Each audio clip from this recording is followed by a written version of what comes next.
અઠવાડિયામાં કેટલી વાર તેલ નાખવું એ ડિપેન્ડ કરે છે તમારા વાળ અને સ્કાલ્પ ઉપર. Number 1, dry scalp.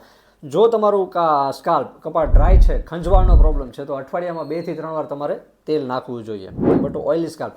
જો તમારું સ્કાલ્પ ઓઇલી છે, પિમ્પલ્સનો પ્રોબ્લેમ છે, તો વધારે અથવા વારંવાર તેલ નાખવું તમારા માટે હિતાવહ નથી. અઠવાડિયામાં માત્ર 1 અથવા વધીને 2 વાર તેલ નાખવું જોઈએ અને એ પણ 2 કલાક રાખી અને ધોઈ નાખવું જોઈએ. Number 3, normal scalp. જો તમારું સ્કાલ્પ બહુ ઓઇલી પણ નથી અને ડ્રાય પણ નથી, તો અઠવાડિયામાં 2 થી 3 વાર હળવા હાથે તેલ માલિશ કરવાથી તમારા વાળ સ્વસ્થ અને મજબૂત થશે. જેના માટે હું રેકમેન્ડ કરું છું આયુર્વેદાનું 100% હર્બલ હેર ઓઇલ, કારણ કે અમે જાતે બનાવે છે અને એટલા માટે હું શ્યોરિટીથી તમને કહી શકું કે એમાં કોઈ પણ જાતનું કેમિકલ, પરફ્યુમ કે કલર નાખવામાં નથી આવતા. એમાં જે ઔષધિઓનો ઉપયોગ કરવામાં આવે છે એ પણ શ્રેષ્ઠતમ ક્વોલિટીનો ઉપયોગ કરીએ છીએ અને તેલ બનાવવાની જે પદ્ધતિ છે એને પણ સ્ટ્રિક્ટલી ફોલો કરવામાં આવે છે. એવું નહીં કે ઓર્ડર્સ પેન્ડિંગ છે તો ફટાફટ બનાવીને આપી દઈએ. ઓર્ડર્સ માટે નીચેના નંબર પર તમે કોન્ટેક્ટ કરી શકો છો.